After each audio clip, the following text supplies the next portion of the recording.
The next section we have here is 3.1, which is adding and subtracting fractions. In 3.1, we're going to be adding and subtracting fractions that have the same denominator.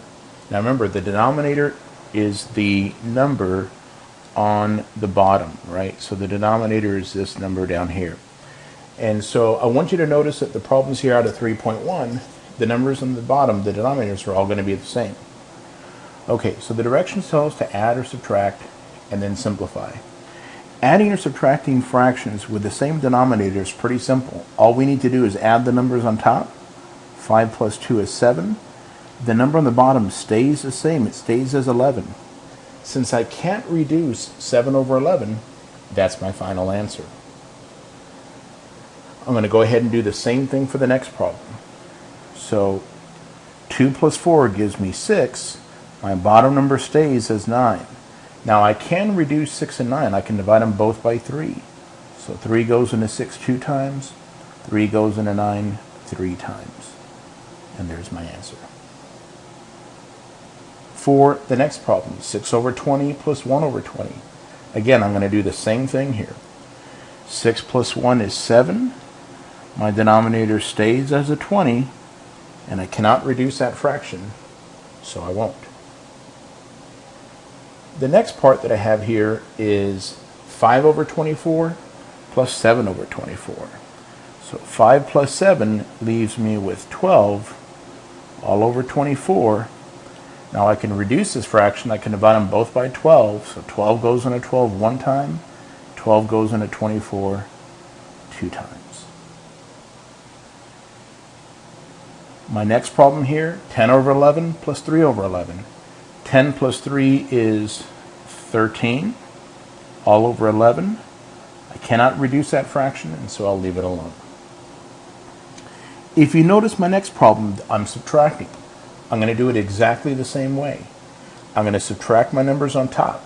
10 minus 4 gives me 6. My bottom number is still 11. Since I cannot reduce that fraction, I will leave it alone. Alright, so for my next problem I have 18 over 5 minus 3 over 5. So again, I'm going to do the same thing here. I'm going to go ahead and subtract. So 18 minus 3 is 15 over 5. I'm going to go ahead and just divide it out. 5 goes into 15 evenly 3 times. For my next problem here, I'm still doing the same thing. 25 over 12 minus 15 over 12. So 25 minus 15 leaves me with 10 all over 12. Now again, I can reduce this fraction. I can divide both 10 and 12 by 2. 2 goes into 10 5 times, and 2 goes into 12 6 times. For my next problem that I have here, I have 7 over 4 minus 3 over 4. So 7 minus 3 is 4. All over 4, and 4 goes into itself 1 time. Alright, so for my next problem here, I forgot to put the directions, so I'm going to tell you what it is I want to do. Here, I'm looking for the perimeter. If you recall, the perimeter just means the distance all the way around. So I'm going to take all these numbers and I'm going to add them up. I'm going to take 4 over 20 plus 7 over 20 plus 9 over 20. Okay, well, I'll give you a hint. My bottom number is going to stay 20. If I add 4 to 7, that's 11. 11 plus 9 is 20. 20 divided by 20 is 1. Since my units here are inches, my answer is 1 inch. Alright, so my next problem here, I have a pie chart, and I'm going to go ahead and answer the questions using the pie chart. So the first question here says, what fraction of a full-time U.S. college student's weekday is spent on eating and drinking, grooming, and sleeping? Okay, so eating and drinking is right here. So I have 4 over 100, okay? And I also need grooming. Well, grooming is 3 over 100, so I'm going to add that. And sleeping. Where's sleeping? Sleeping is down here, 36 over 100. Okay, so again, I'm going to add all those numbers up together. So I know my bottom number is going to be 100. So 4 plus 3 is 7. 7 plus 36 should give me 43. I can't reduce 43 over 100, so that'll be my final answer. Now, I got a couple more problems here. The next one says, what fraction of a full-time U.S. college student's weekday is spent on working and related activities and educational activities? Okay, so I'm going to look for a couple of things. I'm going to look for working and related and educational activities. So I'm going to scroll back so I can look at my graph. Okay, so working and related activities is right here.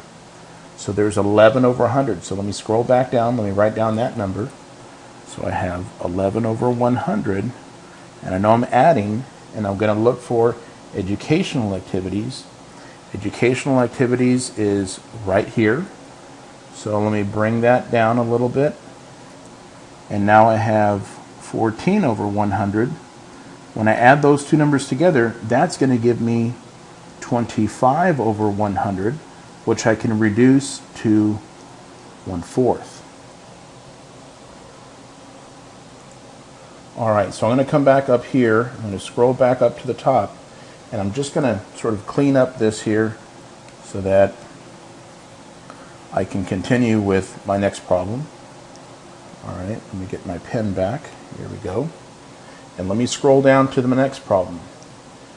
So the next question here says, how much greater is the fractional part of a college student's weekday that is spent on leisure and sports than on traveling? When it's asking me how much greater is one number than another, it's telling me I'm going to subtract. So I'm going to look for my first number here, leisure and sports. So I'm going to scroll back up to the top. Leisure and sports is right here. That's 16 over 100. So I'm going to write down that number. So I have 16 over 100, and I'm going to subtract the number I spent on traveling. Well, traveling is over here, which is 6 over 100. So I'm going to bring this back down. I'm going to put 6 over 100. When I subtract those numbers, that's going to leave me with 10 over 100, which I can reduce to 1 over 10. All right.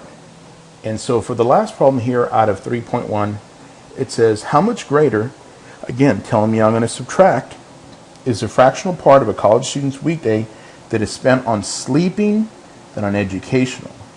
Okay, so I want to come back and I want to look for sleeping. So sleeping, we spend 36 over 100. So I'm going to write that number down. So I have 36 over 100 minus the educational part. So the educational part is right here, which is 14 over 100. Let me scroll back down. So 14 over 100. When I subtract those numbers, 36 minus 14 should leave me with 22 over 100. I can divide them both by 2. That's going to leave me with 11 over 50 if I divide them both by 2.